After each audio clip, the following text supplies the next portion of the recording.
6.25 전쟁 때 유명한 전투 중에 하나가 백마고지 전투입니다. 이 백마고지는 그 강원도 초론 지역 일대에서 가장 높은 그런 산이라고 합니다. 그래서 여기 올라가면 초론 평야가 한눈에 다 내려다 보이고, 웬만한 산은 그냥 작은 언덕 정도로 이렇게 낮게 보일 만큼 아주 높은 산이 백마고지이지요. 그래서 전쟁할 때에 이 고지를 점령하는 쪽이 그 철원 일대를 다 점령하는 아주 유리한 위치에 있게 되기 때문에 이 백마고지를 점령하기 위해 북한군이든 우리나라 군이든 사력을 다해 싸웠던 것 같아요. 이 백마고지를 점령하자. 우리나라는 주로 이제 구사단 중심으로 해서 이 백마고지를 사수하기 위하여 애를 썼고, 중공군이 인해 전술로 그냥 넘고 넘어 그냥 계속 쳐들어오니까 사수하기가 굉장히 어려웠던 것 같습니다. 아주 전쟁이 치열했던 것 같아요. 그래서 그 옆에 있었던 미군 포병도 가세를 하게 되고, 나중에는 미 공군이 공습으로 지원하기도 하고, 이렇게 하면서 싸움이 얼마나 치열해졌는지 열흘 동안 그 주인이 12번 바뀌었대요. 12번. 그러니까 이쪽에서 이기고, 하루에도 2번 이상 바뀌는 거예요. 막 이겼다 졌다 이겼다 졌다 막 이렇게 하니까 얼마나 많은 사람들이 이 백마고지 전투에서 죽고 피를 흘렸는지, 이 싸움이 얼마나 치열한 것이었는지를 우리가 충분히 예상할 수 있으리라 생각이 듭니다. 영적인 전쟁에서 이 백마고지는 어디일까요? 하나님의 말씀이라고 하는 전쟁터입니다. 이 하나님의 말씀을 묶을 수만 있다면, 사단 쪽에서는 이 하나님의 말씀만 전하지 못하도록 묶을 수 있다면 전쟁이 끝난 거예요. 전쟁. 백마고지만 탁 올라가면 위에서 그냥 포로 내려 꽂으면은, 그러면 다 훤히 보이니까 전쟁이 굉장히 유리한 것처럼 이 하나님의 말씀을 묶어버리면 교회는 이제 끝나는 것이죠. 아무리 사람이 많아도, 아무리 부자가 그 안에 많아도, 아무리 뛰어난 은사가 그 안에 많아도 하나님의 말씀이라고 하는 고지만 딱 묶어버리면 그 전쟁이 끝나기 때문에, 우리가 그동안 사도행전에서 쭉 보았듯이 사탄은 여러 가지 방법을 통해서 이 하나님의 말씀을 전하지 못하게 하기 위해 애썼던 것을 보게 됩니다. 첫 번째로 사내들인이라고 하는 공회 관원들을 통해 말씀을 전하지 말라, 하나님의 말씀, 예수의 이름을 전하지 말라, 이렇게 위협하고 감옥에 가두고 때리고, 이렇게 직접적으로 물리적으로 위협함으로 하나님의 말씀을 묶으려고 했습니다. 그러나 그것이 잘 안 됐죠. 사도들이 막 목숨을 걸고, 사도들도 그걸 알았죠. 이 하나님의 말씀이 얼마나 중요한지를 알았기 때문에 우리는 전하지 않을 수 없다. 이거를 이 고지를 포기해서는 안 된다.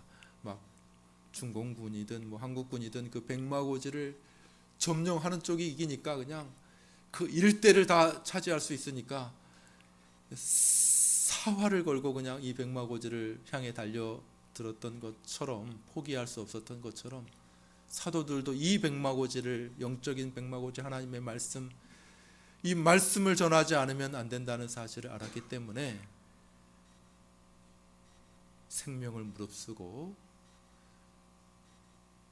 어떤 위협에도 굴하지 아니하고, 얻어 터지고 맞고 감옥에 갇히는 한이 있더라도 우리는 전하지 않을 수 없다, 이렇게 이야기를 했던 것이죠. 그러니까 어떻게 합니까? 이번에는 어떻게 해요?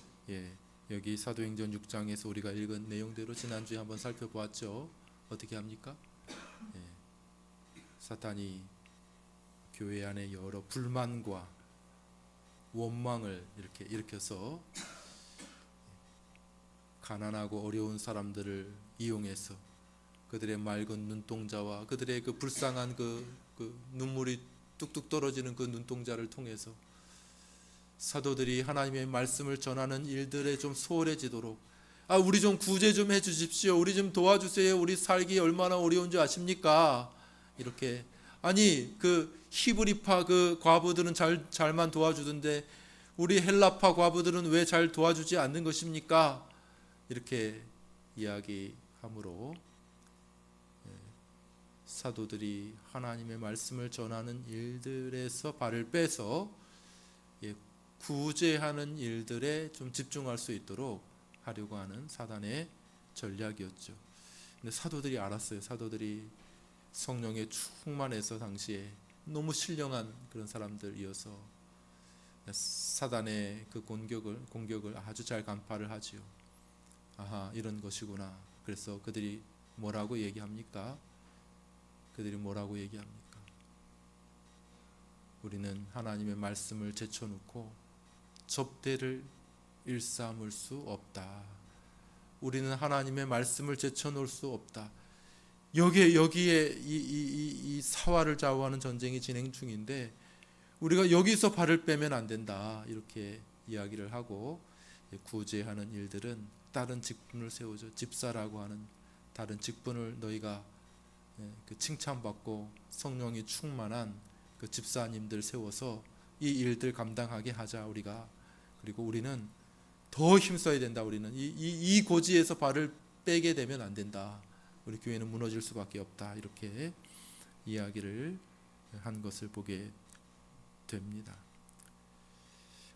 가난한 과부를 돕는 것도 좋은 일이고 또 꼭 필요한 일이지만, 그러나 교회 안에서 하나님의 말씀을 대체할 수는 없고 그 어떤 것도 하나님의 말씀을 소홀하게 하게 할 수는 없다 하는 것이 사도들의 결정이었습니다. 그리고 하나님께서 이것을 참 기뻐하셨죠. 그래서 교회가 더 말씀으로 부흥하게 되고 많은 사람들이 예수님을 믿게 되었다. 이렇게 인정해 주신 것을 보게 됩니다. 자, 그런데 오늘 우리가 주목해 볼 것은 이 하나님의 말씀 사역에 힘쓴다는 것 좀 알겠는데, 그 지난주에 우리가 살펴봤잖아요. 하나님의 말씀 사역에 힘써야 되는 이유를 우리가 살펴봤죠. 그런데 여기에 사도들이 덧붙이는 것이 한 가지 있다는 것입니다. 우리 4절을 한 번 더 읽어보겠습니다. 4절, 6장 4절.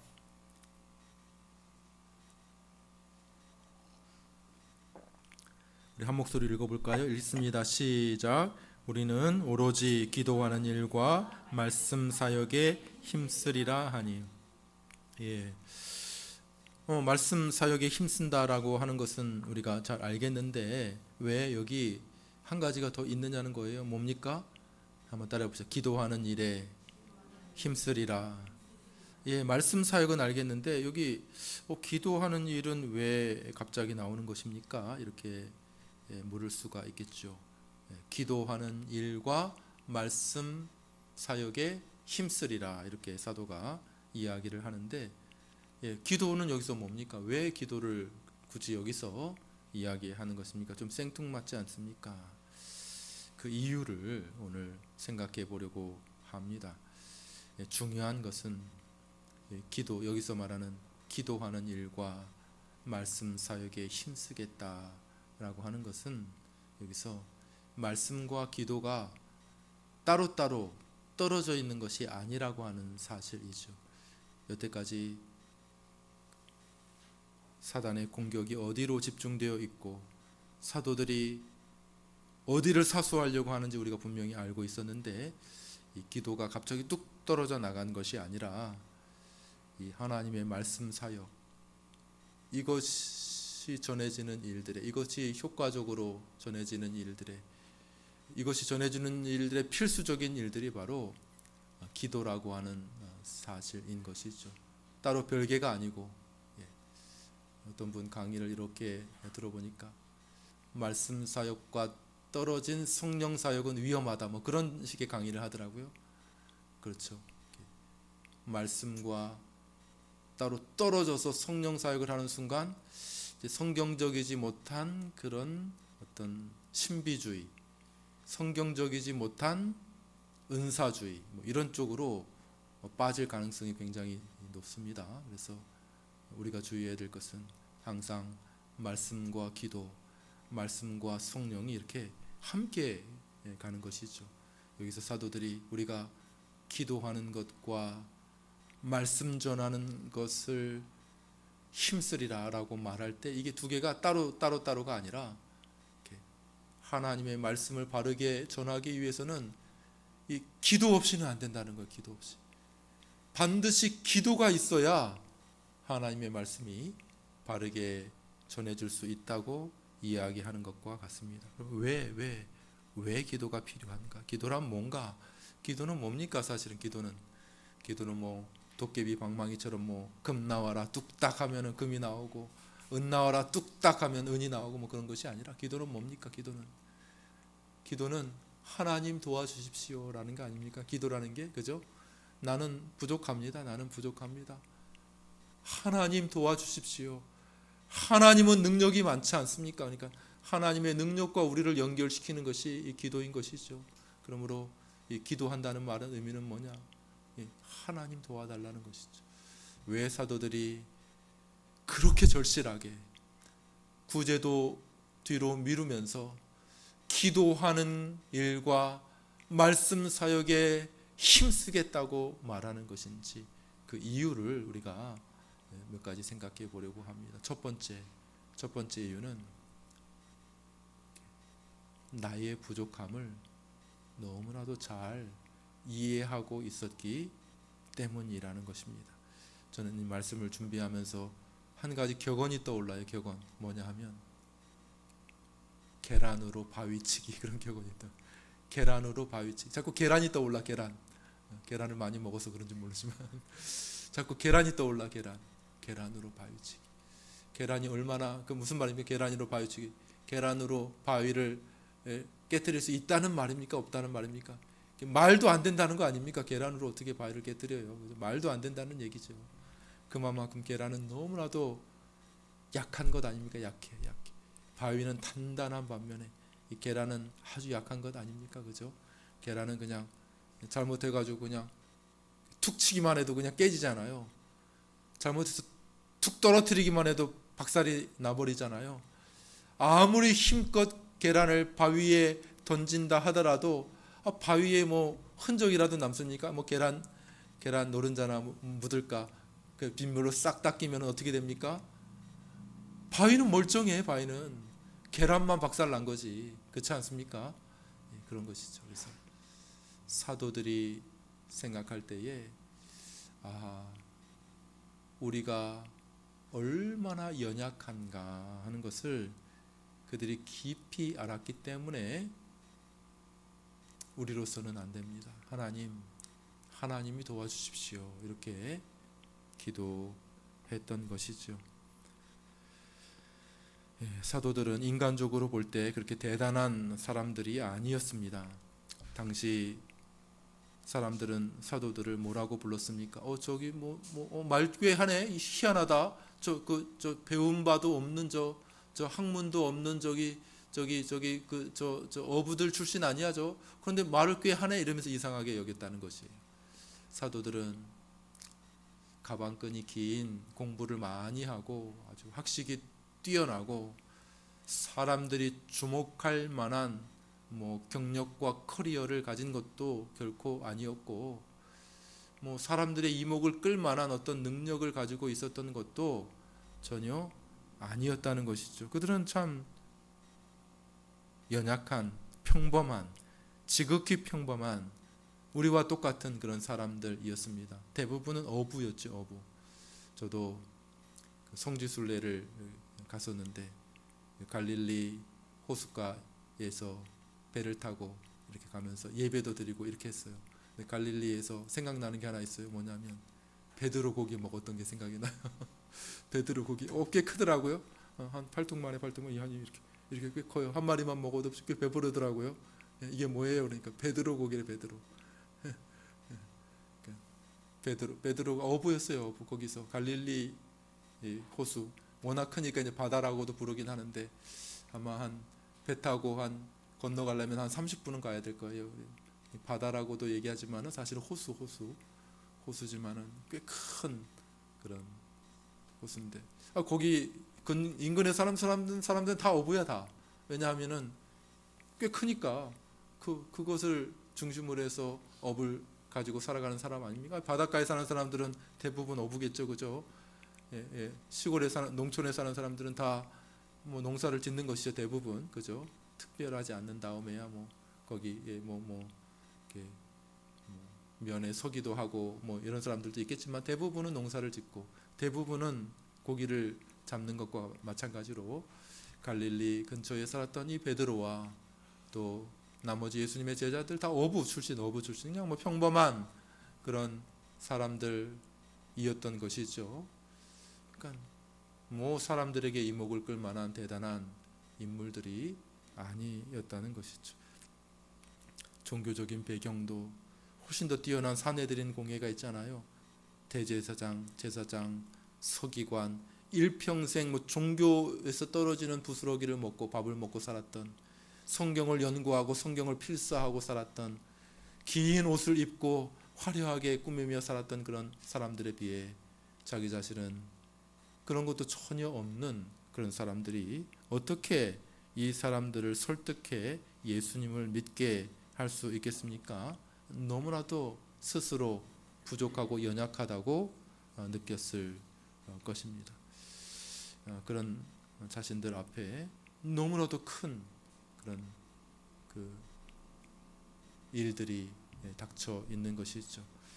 그러므로 그들은 자신의 능력의 한계를 절실하게 깨달았을 것입니다. 사도 바울의 표현에 의하면 이렇습니다. 내가 너희 가운데 거할 때에 약하며 두려워하며 심히 떨었노라. 야, 사도 바울은 그래도 많이 배웠는데 사도들 중에서는 그래도 꽤 똑똑하고 꽤 유명한 사람이었음에도 불구하고 사도 바울이 말하기를 나는 약하며 두려워하며 심히 떨었노라, 이렇게 이야기를 하고 있는 것을 볼 수가 있습니다. 스스로 너무 부족하다고 느낀 것이죠. 출애굽기 4장에 보면 하나님께서 모세를 부르시는 장면이 나오죠. 모세 부를 때에 모세가 어떻게 했는지 우리가 생각해 볼 필요가 있어요. 모세 어떻게 합니까? 모세가 막 하나님, 나 여기 있어요. 나 잘 불렀네. 나 여기 숨어 있는데 내가 하면 잘하지. 그런 것이 아니라 모세가 이 핑계 저 핑계 대면서 하나님 저 안 됩니다. 저 안 됩니다. 이렇게 이야기를 하는 거예요. 아이 부르려면은 창창 40대 나이 젊을 때 건강할 때 왕족의 지위에 왕자의 위치에 있을 때나 부르지. 지금은 다 잊어버리고 나이 80에 건강도 여의치 못하고 이제 그냥 양이나 치는 목자에 불과한 나를 어디에 쓰려고 부르십니까? 나는 안 됩니다. 나는 안 됩니다.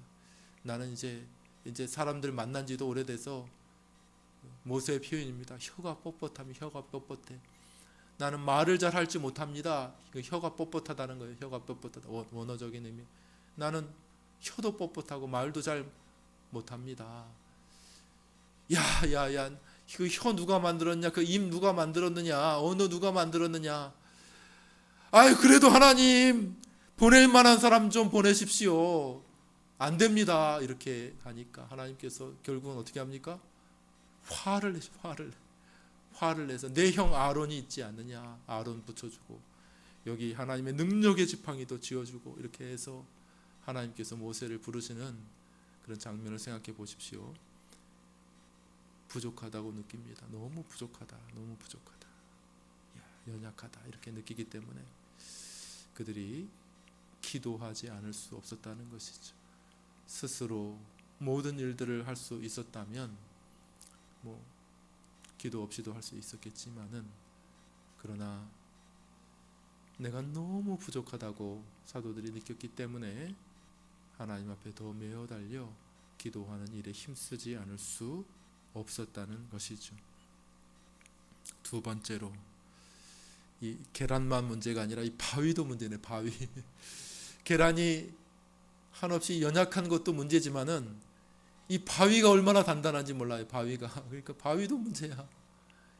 얼마나 큰 바위인지 이 바위 꿈쩍도 안 해. 꿈쩍도 안 해. 다시 말해 예수님 믿어야 될 사람들이 꿈쩍도 하지 않는다는 것이. 예수님 믿으세요. 이렇게 몇 마디 던진다고 해서 예수님 믿게 되는 것이 아니라는 것이죠. 말 잘하는 사람이 몇 마디 이렇게 잘 하고 친절한 말하고 건빵 하나 줄 거 2개 준다고 해가지고 그게 나오는 게 아니라는 것이죠. 예수님 믿게 되는 것이 아니라는 것이요. 건빵 한 상자를 갖다 줘 보십시오. 예수님 믿나? 그런 것이 아니라는 것이죠. 사람의 마음은 너무나도 단단해요. 너무나도 단단해. 사람의 이 영적인 상태는 성경에 표현하면 죽어 있어. 죽어. 조금 아파가지고 타이레놀 한두 알 먹고 두통이 사라지고 그런 문제가 아니라 죽어 있어. 죽어. 사람이 죽어 있기 때문에 뭐 어떻게 해도 살릴 수가 없는 것 아닙니까? 어떻게 죽은 자를 살릴 수 있습니까? 영적으로 내가 무슨 빼어난 재주가 있다 하더라도 어떻게 죽은 자를 살릴 수가 있습니까? 불가능하죠. 불가능하죠. 커다란 그 단단한 바위처럼 이 작은 이 계란 하나 가지고 뭐 어떻게 하겠습니까? 도저히 안 되는 거예요. 도저히 안 되는 것이죠. 어떻게 해야 되겠습니까? 바위를 깨뜨리려면 바위를 깨뜨리는 방법 뭡니까? 드릴로 바위를 구멍을 내고 그 안에 어떻게 해야 돼요? 다이너마이트 폭탄을 그 안에 집어넣어서 터뜨려요. 꽝 터뜨려요. 바위가 좀 갈라지고 깨지는 것 아니겠습니까? 그죠? 커다란 바위가 부서지기 위해서는 견고한 진을 파하는 강력이라고 말씀하시는 하나님의 말씀이 필요한 것이 말씀. 근데 이제 말씀만 가지고 되는 것이 아니라 하나님의 능력이 그 말씀 가운데 살아 역사해야 그 단단한 바위가 나는 절대 예수님 믿지 않을 거야 이렇게 꿈쩍도 안 해. 내가 예수님 이 세상 모든 사람들이 예수님 믿으면 내가 그 마지막이야. 마지막으로 내가 예수님 믿을 수 있어. 이렇게 말할 정도. 아주 단단하고 완고하고 견고한 그런 사람들이 어떻게 예수님 믿을 수가 있겠습니까? 그러니까 사도들이 우리의 힘 너무나도 연약할 뿐만 아니라 예수님 믿는 저 사람들, 믿어야 되는 저 사람들 너무나도 완고하고 단단하다고 하는 그 사실 때문에 그들이 기도하지 않을 수가 없었다고 하는 사실입니다. 뿐만 아니라 세 번째로 그들의 영적인 싸움의 대상이 누구인지 알았기 때문이에요. 사람이 아닙니다. 사람이 마귀예요. 마귀. 엄청나게 강한 존재라는 것이죠. 지옥의 권세를 가지고 있어요. 얼마나 힘이 강한지. 하나님 다음으로 영적인 권세가 있는 존재가 마귀 아닙니까? 그러니까 첫사람 아담, 흠이 없었던 완전했던 그 아담도 마귀에게 질 수밖에 없었고, 구약 성경에 뛰어난 믿음의 사람들, 족장들, 아브라함, 이삭, 야곱과 같은 사람들도 쓰러졌고, 우리에게 정말 영감 넘치는 시편을 만들어 주었던 시편의 시인들도 사탄에게 다 얻어 터지고 쓰러질 수밖에 없지 않았습니까? 그 지혜로웠던 솔로몬 같이 그 지혜 잠언을 막 쏟아내었던 그 지혜자 솔로몬도 넘어지고, 하나님의 마음에 합했다고 인정받았던 다윗조차도 여러 차례 사탄에게 얻어 터지지 않았습니까? 사탄이 얼마나 강력한지 우리가 안다면, 우리의 싸움의 대상자가 얼마나 강력한지 안다면 기도하지 않을 수가 없다는 것이죠. 마지막으로 사도들은 이 사역의 본질이 얼마나 무겁고 막중한 것인지를 잘 알고 있었다는 것이죠. 사도들에게 맡겨진 일이 결코 가벼운 사소한 일이 아니었다는 것입니다. 요즘에 우리나라에도 이제 의료 사태, 그죠? 의대 증원 문제로 인해서 발발된 의료 사태 때문에 저도 이제 컨디션이 조금 좋지 않아서 병원 의사를 좀 만나려고 전화를 해보니까 못 만난다는 거예요. 못 만난대. 의사를 못 만난다는 거예요. 왜냐하면 줄여야 되니까 전공의도 없고 하니까 뭐 너무너무나도 의사들이 바쁜 거예요. 그러니까 막 병상도 줄이고 입원 환자들도 퇴원시키고 어떻게 그 혼자 다 감당합니까? 어떤 의사가 이렇게 인터뷰하는 것을 봤습니다. 백혈병 치료하는 의사인데 지금 전공의도 없고 뭐 사람들이 없다 보니까 2배, 3배 하고 있다는 2배, 3배. 예. 밤에도 한 사람은 지켜야 되니까 4인으로 또 교대를 해가지고 또 밤에도 또 일을 하고 그러니까 환자들이 의사들도 이제 또 이렇게 뭐 진료 안 한다고 하니까 환자들이 너무 겁나하더라는 거예요. 그래서 이거는 그냥 행정적으로 그냥 사직서 쓰는 거고 내가 어떻게 당신들을 떠납니까?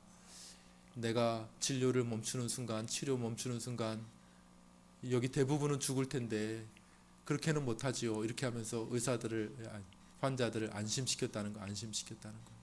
그런데 너무 힘들다는 거예요. 하기는 하는데 3달 이상 버티지 못하겠다는 거예요. 3달 이상. 이 상태는 3달 이상 버티지 못하겠다. 근데 너무나도 이게 막중하잖아요. 내가 이 일 그만두는 순간 사람들이 죽어.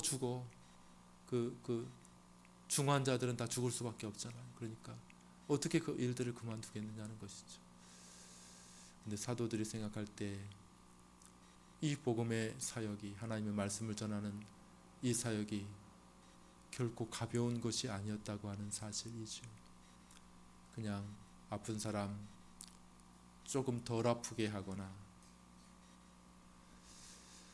몇 달 걸려야 될 거 조금 빠르게 고치거나 좀 불편한 것들 조금 편리하게 개선해 주거나 그 정도의 문제가 아니라 이 복음 사역을 하지 않는 순간 영원한 지옥에 사람들이 빠질 수밖에 없기 때문에 사도들로서는 이 과중한 부담을 감당할 수가 없는 것이죠. 그래서 로마서에서 사도 바울은 뭐라고 말합니까? 누가 이 일을 감당하리? 한번 따라해 봅시다. 누가 이 일을 감당하리요? 이건 너무 막중한 거. 이거 사람이 뭐 한두 달 감옥에 갇히는 것도 아니고 사람이 1, 2년 병원에 입원해 있는 정도가 아니라 영원토록 지옥의 고통을 받아야 되는 그 문제라는 거예요. 영원토록. 구원하지 못하면 영원토록 그들이 지옥에 고통해야 될 문제가 우리에게 달려 있는데 이 일들 생각할 때에 기도하지 않을 수가 없었다고 하는 사실이죠. 자기에게 막 정리합니다. 자기에게 맡겨진 이 복음 사역, 하나님의 말씀을 전하는 일들, 이 주위를 둘러싼 치열한 영적인 전쟁이 벌어지고 있는 과정 가운데 있고 하나님의 이 복음 사역의 그 본질적인 의미가 무엇인지 지옥에 갈 사람들을 건져내 구원해야 되는데 그들은 영적으로 죽어 있어 꿈쩍하지 않습니다.